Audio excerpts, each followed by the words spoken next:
తెలుసు, చెప్పవసరం లేదు. సో అందుకే maybe people say that opposite pole. అందుకే మేము ఇద్దరం విభిన్న ధృవాలం కాబట్టి నాలో ఉన్న ఆవేశాన్ని అతను కామ్ చేస్తుంటాడు, అతను కామ్గా ఉన్న అతను నేను ఆవేశపరిచేలా చేస్తా. సో ఇది డెడ్లీ కాంబో అన్న strong feeling. Thank you Mickey, thank you so much. ట్యూన్లు ఇవ్వడం గొప్ప కాదు, అనుకున్న టైంలో ఇచ్చాడు. అది కూడా తను యూఎస్లో ఉంటున్నాడు ఈ మధ్య. సో విశ్వ గారు నాకు ఈ సినిమా ద్వారా ఎంత క్లోజ్ అయ్యారంటే వాళ్ళ ఇంట్లోనే, విశ్వ గారు ఇండియాలో ఉన్నప్పుడు వాళ్ళ ఇంట్లో నేను మ్యూజిక్ సెట్టింగ్స్ పెట్టుకున్నాను. ఆయన అంత క్లోజ్ అయ్యారు. ఆయన ఇక్కడ నుండి కూడా అక్కడ కావాల్సినవన్నీ ఇచ్చారు. అందుకే ఇవాళ బ్లాక్ బస్టర్ ఆల్బమ్ వచ్చింది. అండ్ ఇకపోతే లాస్ట్ పాత్రికేయుల గురించి మాట్లాడకపోతే నాకు నిద్ర పట్టదు, వాళ్ళకి నిద్ర పట్టదు. ఈ మధ్య మీరు చూస్తుండొచ్చు, మా క్వశ్చన్ అండ్ ఆన్సర్స్ అవ్వచ్చు, లేకపోతే మిస్టర్ బచ్చన్ సందర్భంగా నేను చేసిన ఇంటర్వ్యూస్ అవ్వచ్చు, లేకపోతే మీడియా ఇంటరాక్షన్ అవ్వచ్చు.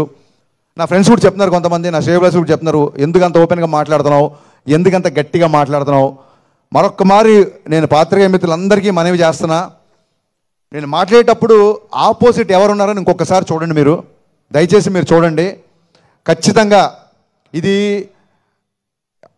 చాలామంది వాళ్ళకి ఏదో కౌంటర్ వేసావు, ఇక్కడ ఏదో పని చేసావు, లేదా ఇక్కడ ఏదో ఒక ఆన్సర్ బాగా చెప్పావు చాలామంది చెప్తుంటే మనస్ఫూర్తిగా ఈ స్టేజ్ నుంచి చెప్తాను, నేను వాటిని ఎంజాయ్ చేయట్లేదు. ఎందుకంటే ప్రతిసారి చెప్పినట్టు మీరు వేది నేను వేరు కాదు, వాటిని ఎంజాయ్ చేయట్లేదు. అవే పంచులు, అవే డైలాగులు, అవే కౌంటర్లు. నాకు సినిమాలు రాస్తే బోలే డబ్బులు ఇస్తున్నారు. సో నేను నా మాటగారితనం చూపించడానికో, నేను ఏదో వాక్చాతుర్యం చూపించడానికో నేను అలా మాట్లాడలేదండి. కేవలం ఆత్మవిశ్వాసం.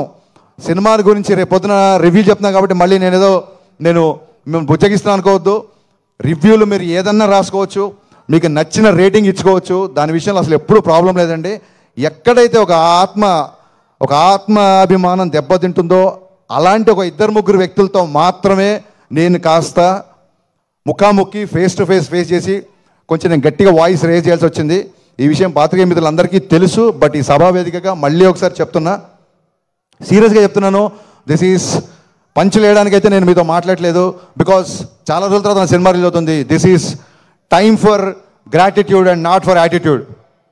వద్దనుకుంటే పంచ్ వస్తుంది, ఇదే ప్రాబ్లం. నిజంగా ఇది పని చేయాలనుకోవాలి, అలా వచ్చింది. సో మరొక్కసారి పాత్రికేయ మిత్రులందరికీ నేను చెప్పిన విషయం అర్థమవుతుంది అనుకుంటున్నాను, ఆశిస్తున్నాను. Thank you so much. ఇప్పటివరకు మా సినిమా సపోర్ట్ చేసిన అందరికీ అండ్ కర్నూలు పోలీస్ విభాగానికి మరొకమారి కృతజ్ఞతలు చెప్పుకుంటూ మళ్ళీ చెప్తున్నా, August 15th grand release, August 14th 7 గంటల